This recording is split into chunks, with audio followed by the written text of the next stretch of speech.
اپنے خوبصورت ہاتھوں سے مجھے کھلانا شروع کر دیا۔ کوئی اور موقع ہوتا تو شاید میں اس سچویشن سے لطف اندوز ہوتا، مگر اس وقت حالات ایسے تھے کہ میری توجہ صرف کھانا کھانے کی طرف مبذول رہی اور میں بے جھجک اپنا پیٹ بھرنے میں مشغول رہا۔ چند ہی لمحوں میں ٹرے صاف کر چکا تھا۔ اور لاؤں؟ وہ لگاوٹ بھرے لہجے میں مستفسر ہوئی۔ نو تھینکس۔ اس نے ٹرے تپائی پر رکھی اور میرے قریب کھسک آئی۔ بہت مارا ہے ظالموں نے، ہے نا؟ وہ میرے بالائی دھڑ پر اپنے ملائم ہاتھ پھیرتے ہوئے بولی۔ آپ کے کہنے ہی سے تو سب کچھ ہوا ہے، میں شکایتاً بولا۔ بالکل جھوٹ، اس نے نفی میں سر ہلایا۔ میں بے بس تھی، وہ سب کچھ کیمرے کی آنکھ سے دیکھا جا رہا تھا۔ اگر میں تمہیں تکلیف میں دیکھنا پسند کرتی تو کبھی بھی کمرے سے باہر نہ جاتی۔ آپ کے باہر جانے کا مجھے کیا فائدہ ہوا؟ میں ہنوز اس سے خفگی کا اظہار کر رہا تھا جیسے کوئی اپنوں سے کرتا ہے، اور اس ساری ڈرامے بازی کا مقصد وہاں سے بھاگنے کے لیے کوئی موقع تلاش کرنا تھا۔ مجھے پتا تھا کہ اس سے اچھا اور بہترین موقع شاید ہی پھر کبھی مل پاتا۔ اس وقت میرے لیے سب سے بڑی رکاوٹ ہتھکڑی تھی۔ اگر میرے ہاتھ کھلے ہوتے تو نیلم اور اس کے دونوں باڈی گارڈز پر قابو پانا میرے لیے مشکل نہ ہوتا۔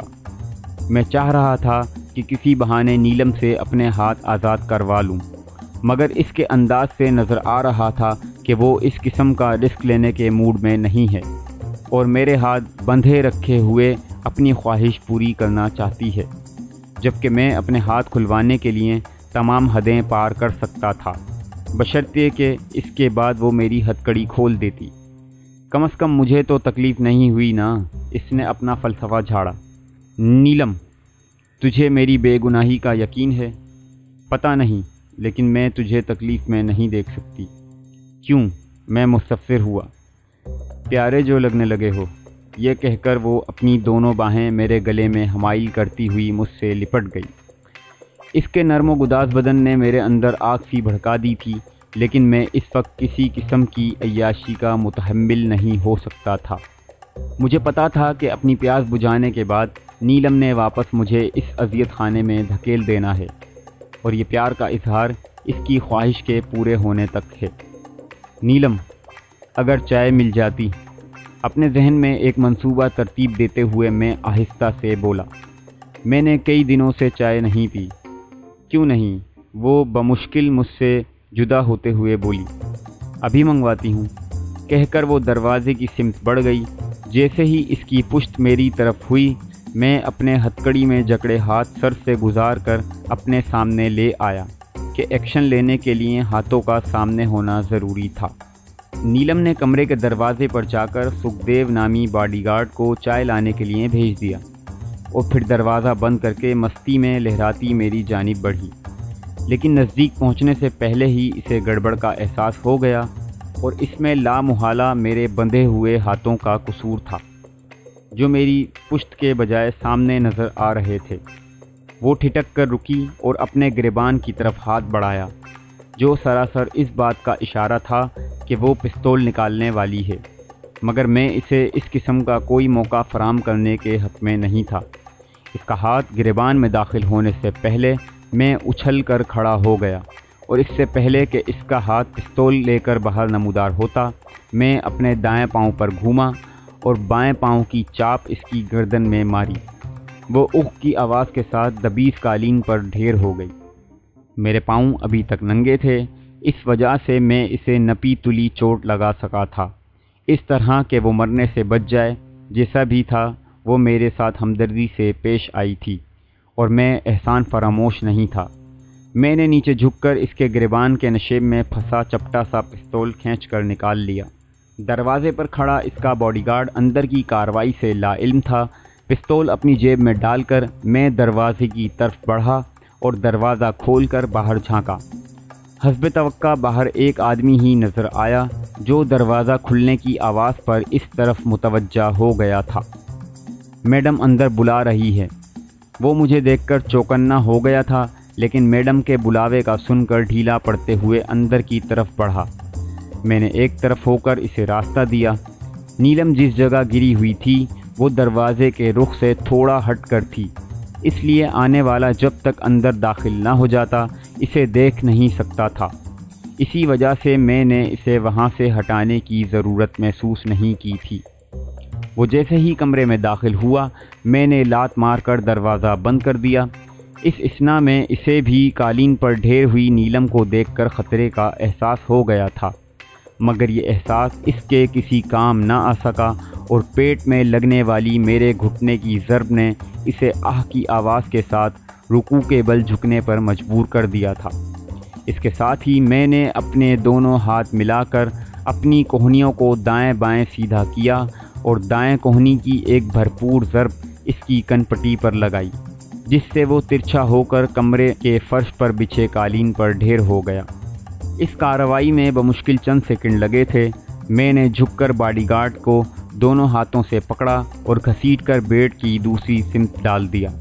اس کے بعد نیلم کو بھی گھسیٹ کر اسی کے ساتھ لٹا دیا اور باڈی گارڈ کی گری ہوئی شاٹ گن کو بیرل کی طرف سے پکڑ کر دروازے کے پیچھے دیوار کے ساتھ ٹیک لگا کر کھڑا ہو گیا۔ مجھے پتا تھا کہ چائے کے لیے جانے والا سکھدیو کسی بھی وقت واپس آ سکتا ہے۔ مجھے زیادہ دیر انتظار نہیں کرنا پڑا۔ چند لمحوں کے بعد ہی دروازے کے باہر قدموں کی چاپ ابھری اور پھر ہلکی سی دستک دے کر وہ چائے کی ٹرے اٹھائے اندر داخل ہوا۔ اس کا اس طرح داخل ہونا اس بات کا مظہر تھا کہ وہ نیلم کے ساتھ کافی بے تکلف ہیں، یا شاید اپنے ساتھی کو غیر موجود پا کر اس نے اسے کمرے کے اندر تصور کیا تھا اور یہ اس کے لیے بھی اندر آنے کا اجازت نامہ تھا۔ گن اس نے کندھے سے لٹکائی ہوئی تھی۔ کمرے کو خالی دیکھ کر وہ بے ساختہ رک گیا اور حیرانی سے دائیں بائیں نظریں دوڑانے لگا، مگر میں نے اسے زیادہ دیر اس حالت میں نہ رہنے دیا۔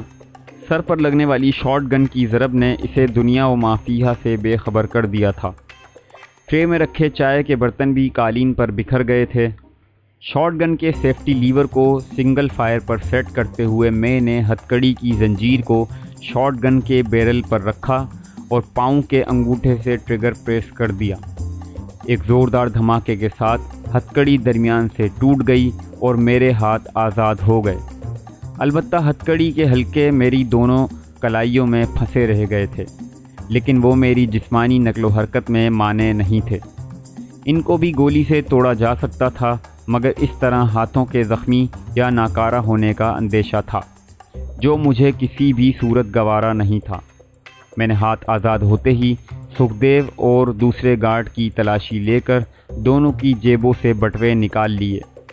سکھدیو کی چمڑے کی جیکٹ اتار کر میں نے پہن لی۔ اس ساری کارروائی میں بمشکل 2-3 منٹ لگے۔ گن پکڑ کر میں دروازے کی سمت بڑھا ہی تھا کہ دوڑتے قدموں کی آواز آئی۔ قدموں کی آواز سے مجھے اندازہ ہوا کہ 2 آدمی ہیں۔ میں ایک مرتبہ پھر دروازے کے نزدیک دیوار کے ساتھ پیٹھ لگا کر کھڑا ہو گیا۔ دروازے کے قریب پہنچ کر انہوں نے دروازہ کھٹکھٹاتے ہوئے نیلم کو آواز دی۔ میڈم خیر تو ہے؟ گولی چلنے کی آواز آئی ہے۔ میڈم ہوش میں ہوتی تو ان کو آواز دیتی، اس لیے کمرے میں خاموشی چھائی رہی۔ لگتا ہے کمرے میں کوئی موجود نہیں۔ یہ کیسے ہو سکتا ہے؟ دوسری آواز آئی۔ ابھی چند منٹ پہلے تو یہاں فائر ہوا ہے۔ پہلے نے کہا اندر داخل ہو کر دیکھ لیتے ہیں۔ یہ کہہ کر اس نے غالباً دروازے پر دباؤ ڈالا اور دروازہ آہستہ آواز سے کھلنے لگا۔ اس وقت میری نظر سکھدیو کے بے ہوش جسم پر پڑی اور مجھے اپنی حماقت کا احساس ہوا۔ اس کا جسم بالکل دروازے کے سامنے پڑا تھا، لیکن اب کچھ نہیں ہو سکتا تھا۔ جیسے ہی دروازہ اتنا کھلا جس سے سکھدیو باہر کھڑے ہوئے آدمی کو نظر آ سکتا، اندر آنے والا جلدی سے پیچھے ہٹ گیا اور اس کے ساتھ ہی اس کی ہراساں آواز سنائی دی۔ گوبند، اندر گڑبڑ ہے۔ کون سی؟ گوبند بولا۔ اس کی نظر ابھی تک سکھدیو پر نہیں پڑی تھی۔ اندھا ہے کیا؟ پہلا آدمی دوسرے کواڑ کو بھی ٹھوکر مار کر کھولتا ہوا بولا۔ وہ سامنے سکھدیو مرا یا بے ہوش پڑا ہے؟ ارے یہ کیا؟ گوبند نے سکھدیو کو دیکھتے ہی نعرہ لگایا۔ مجھے اندازہ ہو گیا کہ وہ دونوں اندر داخل ہونے میں احتیاط برتیں گے۔ یہ بھی ہو سکتا تھا کہ وہ زیادہ آدمیوں کو بلوا لیتے۔ میں نے حرکت میں آنے کا فیصلہ کیا اور گن دونوں ہاتھوں میں تھامے ان کے سامنے نمودار ہوا۔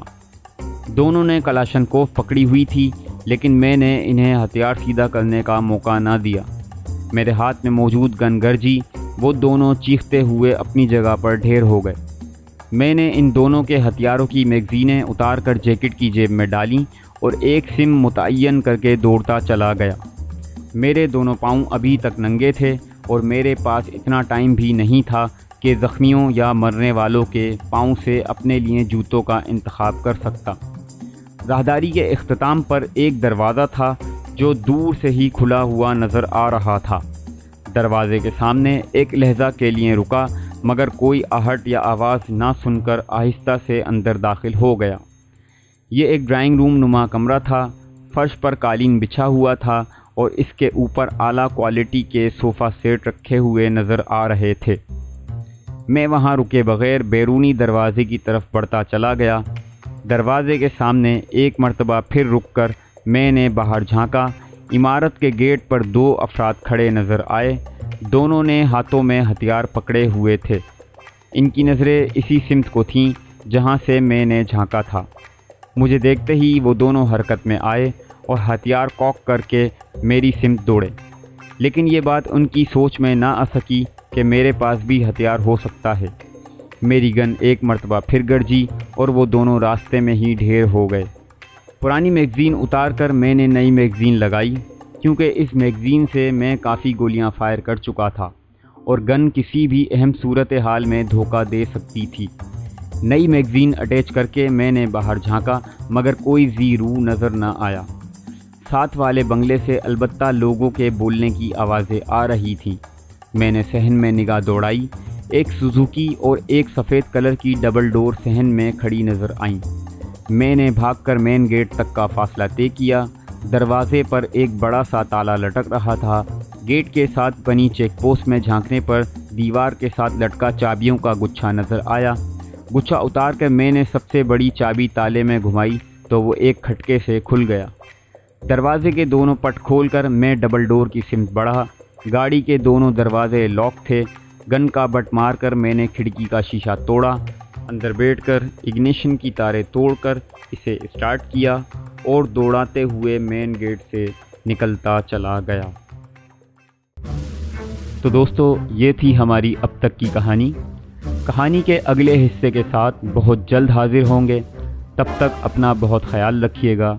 اللہ حافظ۔